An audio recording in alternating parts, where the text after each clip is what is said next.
I love you.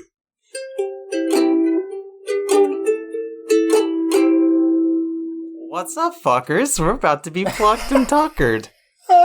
Should I not call them fuckers right out the gate? Couch potatoes.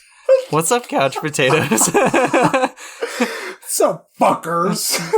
What's up, fuckers?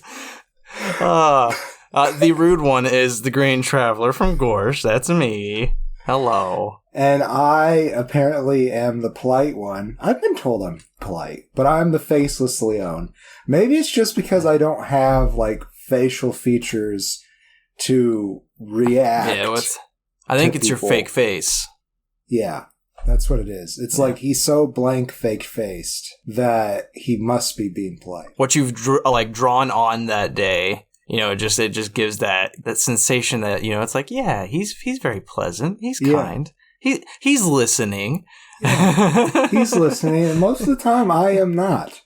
This is a podcast about movies and TVs. TVs, plural. Green and faceless on the couch. Welcome, couch potatoes. Hello. We're getting fast again today. We're going with Fast 5. Yeah. It's also known as Fast and Furious 5: The Rio Heist. I believe that is like its long-winded script notes title. Okay, so they were gonna go back. Yeah, they were gonna keep the naming scheme. They were, but then they were just like, fuck it, that's too much. You don't want to say Fast and the Furious 5: The Rio Heist. That's bullshit. Fast 5. That's it. It's Fast 5. You know what, though? I think I would have appreciated it more if it was the Fast and the Furious Rio Heist. Because, otherwise they're just leaving Tokyo Drift out there drifting in the wind. I mean, but it's all by itself. That's where it belongs. That's where it belongs. Let's be honest. Fair. I know you have a soft spot for it, but that's where it belongs in its own little niche bubble out there. It can come back in when they bring it back in. They don't do that in this movie. They're getting closer. Yeah, some part of me thought it was this movie where they hinted at it, but no, it's the next one, I believe. And I still don't think this is the time to divulge into the naming scheme of all of this. I thought Fast 5 would be where I would go off, but I think I'm going to save it for Furious 6. for Fast and Furious 6, otherwise known as Furious 6. It's got two names. I think. I mean, this one technically has two names too, but we got the gang back together. That's a huge segment about this. You got Justin Lin directing. Yeah, you got Chris Morgan writing. Vin Diesel's back. Paul Walker, Jordana Brewster, Tyrese Gibson, Ludacris. He came back. Hello. Sung Kang is back. Gal Gadot. And then introducing Dwayne fucking Johnson and Elsa Pataki. That is true. I do also want to mention that Matt Schultz comes back from the OG movie. He's one of the returning factors too. Animate a part of the plot. I'll say a part of it. A little bit. And this is the transition movie. This is where they jump the shark. This is their big moment. They've realized, fuck the racing car movie. We've done that. We're tired of the racing films. What else can we do? What is popular that we can bring into the Fast and Furious franchise? Transformers. Oh. Well, that's later. Ocean's 11. I'm sure we'll get to Transformers soon, but right now we're talking heists. We're doing a heist film with a heist film with fast cars. Yeah. And The Rock. It's beautiful. And The Rock is chasing after them as a cop. It's fucking beautiful. He's not just a cop. Hobbs is a special task force that the U.S. government hires. He's the leader of it, rather. He has a team. Hires to go after the number one on the most wanted list. That is their only job, is to go after the people who are number one. He is also a certified sex machine. Yes. He also has the best lines in the movie. Except for I don't really honestly care for a lot of their delivery, especially in the beginning. Yeah. This is still Dwayne's early acting period, like where he's like hasn't gotten it yet. Like I feel like with Jungle Cruise, which we'll talk about that soon, ladies and gentlemen. I mean, not today, but someday in the future. Yeah, sorry, this is just Fast Five. This is just Fast Five. Yeah, but secret review of Greeting Faceless on the Couch. Yeah. But yeah, with Jungle Cruise, like he seems to have gotten much better at delivery. He's more comfortable being an actor. Like, I mean, I kind of felt that with Moana too, where he's just singing and being happy. He had a great time in Moana. Yeah. And here he's still kind of trying to be more serious for the camera. You know, he's not allowing his energy, like he's not letting that energy just flow with him. And so I agree with you. His delivery's here a little rough. He does have some really great lines, but you just kind of left there being like, all right. So this movie, though, let's talk about the plot a little bit. So you mentioned already that Paul Walker, Brian O'Connor, and Jordana Brewster, Mia, and some more crew members, they go and they break out Dom. And then they're on the run. And now they're Hold on a second. You can't just go past how they break out Dom so fast. Okay. They blow the fuck up out of his bus that's transporting him to prison. Yeah, they killed everyone. Yeah. They kill everyone, including Dom. But thankfully we hear in a news blurb right after the fact, it's like, wow, surprisingly there were 0, deaths. Everybody survived, and 1 passenger is missing, so we don't know where Dominic Toretto's at. And it's like, okay. Sure, everybody survived that. Yeah. Well, that's because they're all master physicist magicians. I mean, it's just laying the groundwork for the rest of this movie where they're going to cause ridiculous amounts of chaos and catastrophe that would kill hundreds of people.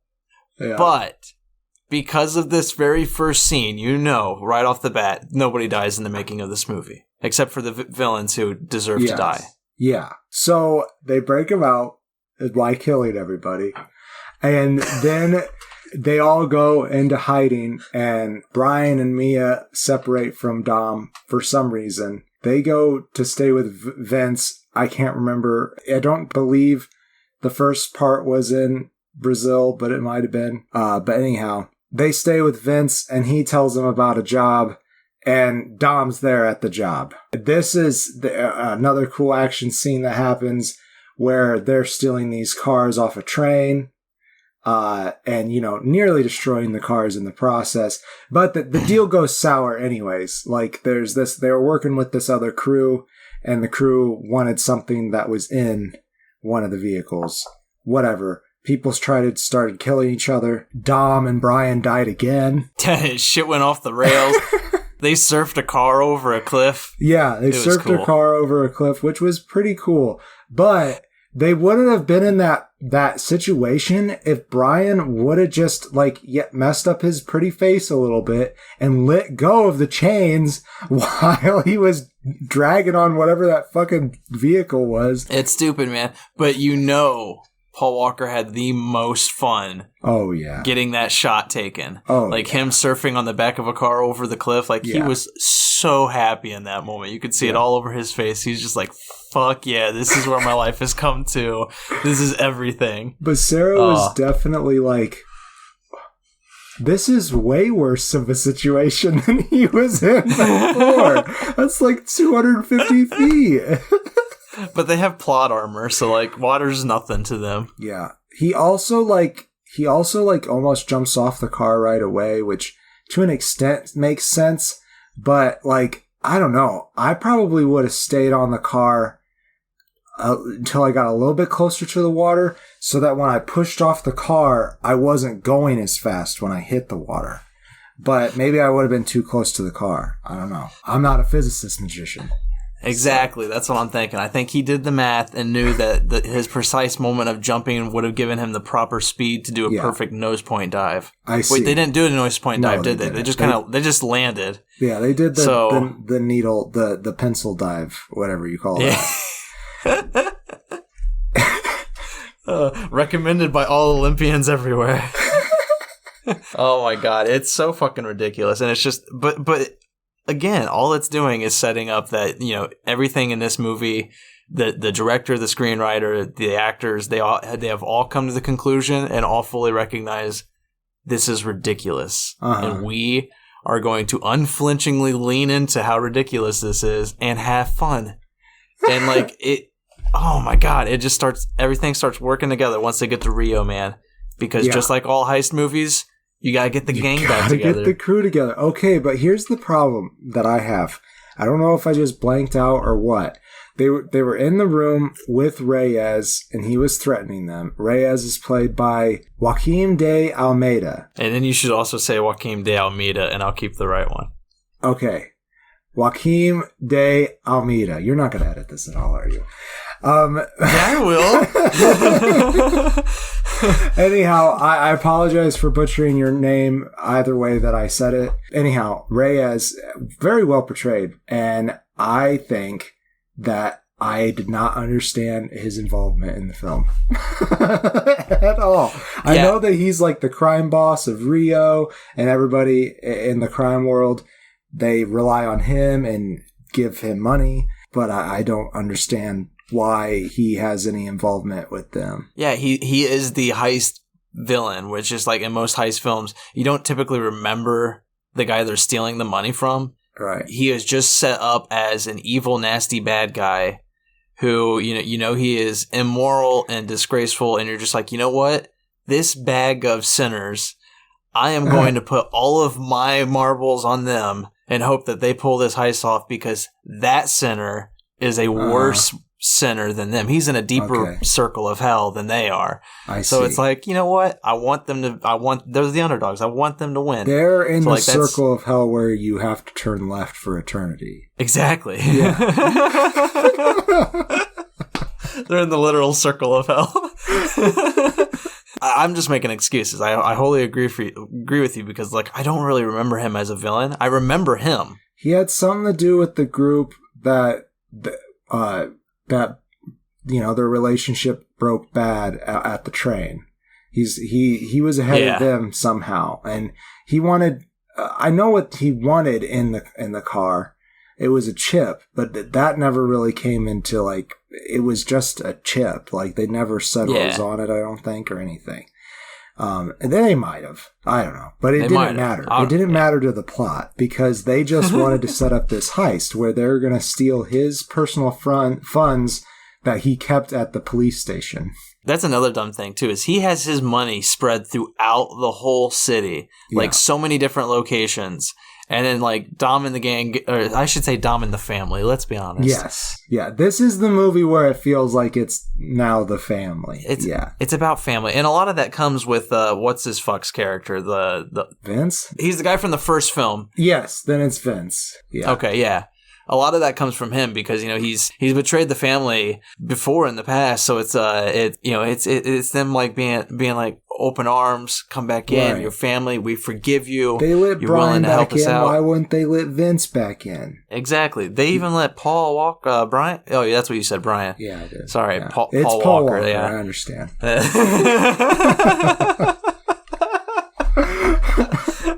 was not intentional at all. I'm so sorry, Paul Walker. I'll never call you Brian. But yeah, it's about family, and Dom and the family. They get together and they're like, how can we get Reyes to consolidate all of his funds so we can do this one big heist rather than 8 tiny heists? Oh, I got it. We'll rob one of his spots and then he'll just consolidate it for us. Yeah. He is a dumbass. He is. Like he gets robbed and he's like, I'm just going to put all my funds in one spot and then put all of my guards there. No, fucker, just keep it all spread out. Just you have money. Just build your guards up more. So, to completely spoil this movie, I don't know that we went through all the people who came back. Well, Gal Gadot gets to actually do something in this movie, and I thought that and it's actually really fun. Yeah. And then her and Han, their relationship is growing, and that's lovely. I did not see that coming because I thought that they just threw Han into the last movie to kind of point at they did have a relationship beforehand, you know? Yeah. But also, I don't think they necessarily intended the 4th movie to blow up into these future movies. I think it was like, hey, we want to do this again.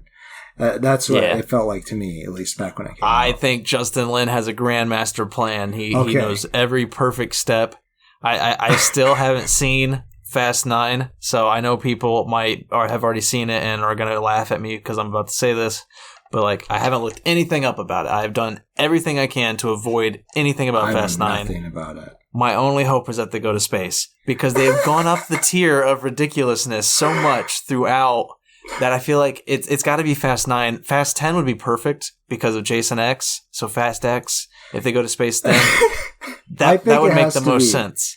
Yeah. But if it happens in Fast 9 or F9, I'm really fucking happy. And don't spoil it in the comments.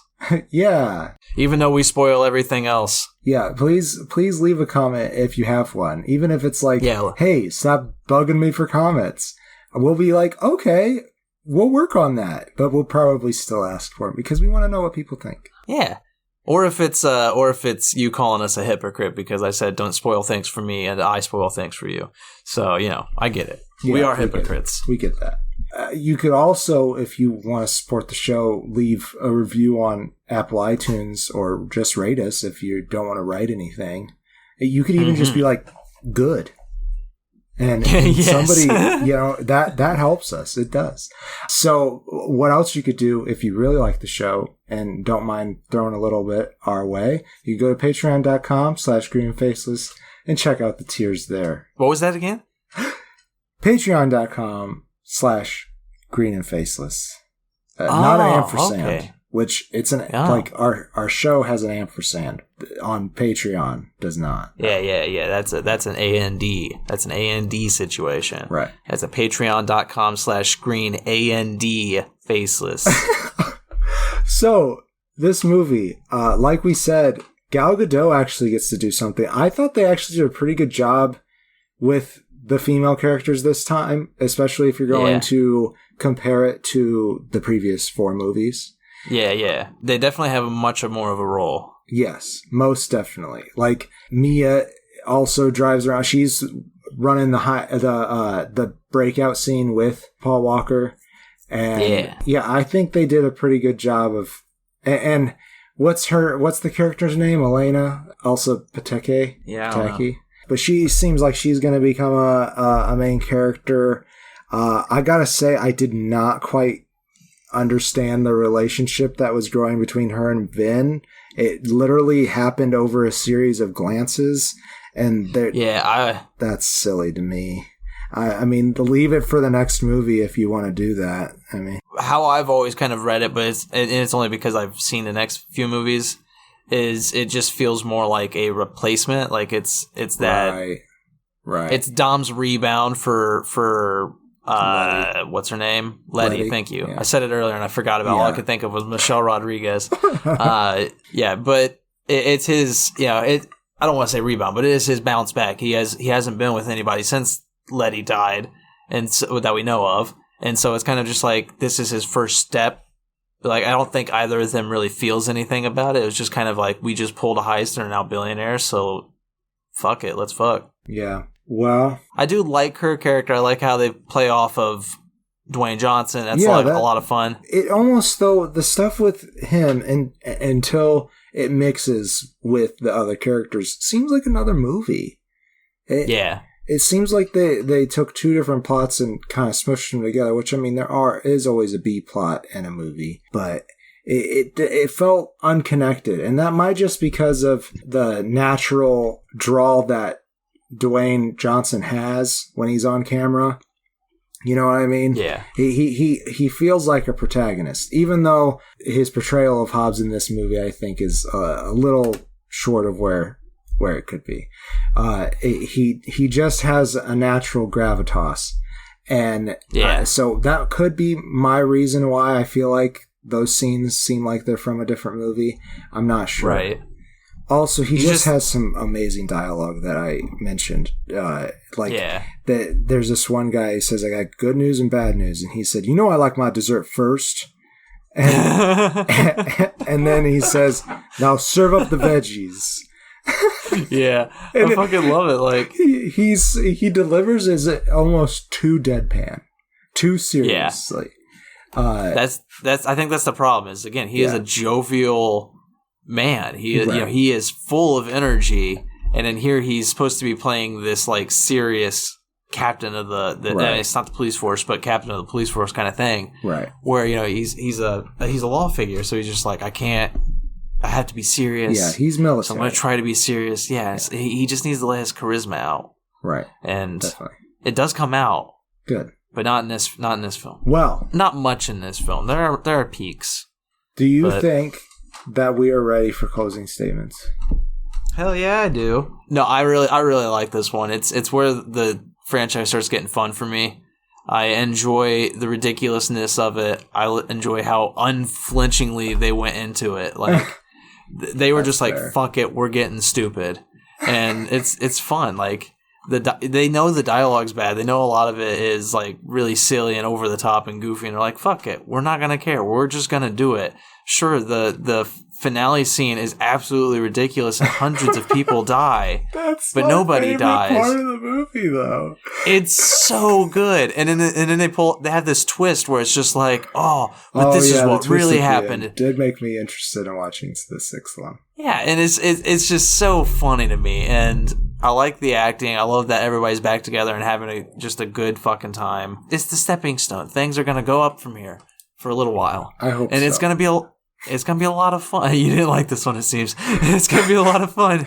And I give it 3 stars. And wow. It's just a good heist film. It's a good heist film that you can just literally just be like, I'm done with it, and turn your brain off and have fun. Right. Sure. Just sit back and enjoy it with Paul Walker and the team. Because I would say for my closing statement that it is a heist film. But no real adjectives, I would say. I had like there were definitely some fun moments, but I will say that I wasn't really truly drawn into the film until they turned that bank vault into a flail on the back of a car. I mean, that was amazing. It did not, like, I would never thought that was going to happen in a movie, but it was great. Okay? And yes, they had no regard for human life in that scene. But nobody dies. But nobody dies. Nobody dies. There's nothing on the news about it. There's just somebody was robbed. That was it. Somebody got robbed. Somebody got robbed. Of their life. Right over the edge of the whatever it was. It was like some kind of like interstate overpass or something. Or it might have even been a big bridge. But I said but so many times in this closing statement already. Anyhow, I didn't really care for this movie, but I can't give it less than a face. I'm hoping that it does draw me more in this silliness, this ridiculousness that they've put in this film. I do hope it draws me more in the next couple films. This one just didn't really do it for me. It might be because I thought that the B plot felt like a bad movie. It could also be the villains, because the next ones all have like really top tier villains. So sure. maybe that'll draw you more. Maybe as we get more towards goofy ass villains, it's gonna be more fun for you. I really did think that the part of the movie that Reyes was in, like, he did an amazing job. He's obviously a talented actor, but it just didn't really seem to matter to the plot. Yeah, it was just a subdued version of the previous villains of the last 3 films. Definitely, just on a bigger scale and not about racing. This movie was all about getting everybody who was in those other movies and is still interested to come and drive cars together. That's what this movie was about. And I guess for that, I could get behind it. It was fun. But it just, like, I don't know. I guess I was not expecting a heist movie. I was expecting a racing movie. And there was this one part where they were going to race somebody for his, like, blue sports car thing. And they were getting all set up and they got him to agree to race. And then there was no race. And I was like, what? Isn't this based off of racing video games? What's going on? Yeah, I feel like there was a race scene though. I don't, but like I do remember a scene where the whole family is back together and it's like Ludacris and Brian and Vin. That could have been the last movie. They're doing time trials. This what you're talking about. They're doing time trials to see who's going to do this very particular part of the heist. And it was fun and cool and stuff, and they were doing some drifting and stuff, so Han should have had an advantage. But Gal Gadot comes out in the lead, and she gets to do it. Han wasn't the Drift King. No, but he wasn't. Oh, I guess also this is before he went to Tokyo. Yeah, that's exactly. Yeah, he hasn't learned the ways of drift. Yeah, but it's I don't know. It's still fun. The next one gets even more ridiculous, and I love it. Fast 5, you think it's solid? I thought it was. I don't know. Liquid. Yeah, it was liquid. I do want to say, I know one of the two characters I'm thinking of was played by Tego Calderon, and I believe the other was Don Omar, Leo and Santos. I believe they're kind of like a comedy relief duo, and I thought their subtitles in this were pretty funny. Like, I thought that they had a pretty good time on the film, which they've in the previous films they've just kind of been there, and so it was nice to get a little bit more focus on them. And I did want to mention that because I thought they were funny. And then also with Reyes and his crew and all the subtitles in the movie, they like zoomed him in and then zoomed him out. That's what I was gonna say. I like the styling of the subtitles. Like they went for it. You know, John Wick does it too, where like John Wick's subtitles are like stylized, and like I don't think every movie should do that. Absolutely, but not. I do think like movies like Fast and Furious and John Wick have the perfect license. You know, they have everything set up perfectly for that to be an aspect of their film. Sometimes it's not good. It feels a little out of place, but I'm glad they tried. Like, it does make it it's a more interesting to read. Yeah. Well, I think that's our show. It has been. It has been our show. Yeah. Sometimes I am the Green Traveler from Gorsh. Sometimes. When the government's not listening. When they're not listening. If they're tuning in, I'm somebody else. Human. And if they're tuning in, I am not the Faceless Leon. But still, safe travels and good night. Green and Faceless on the Couch is a proud production of Fiction Works 19. If you like the show, please show your support by rating and reviewing us on Apple Podcasts. Like, follow, subscribe, wherever you might listen. We also now have a Patreon account. If you feel so inclined to support us in a financial manner, please become a patron by visiting patreon.com/greenandfaceless. You can also find more information about us on our Facebook account or on the Fiction Works 19 Instagram account. Thank you so much for listening.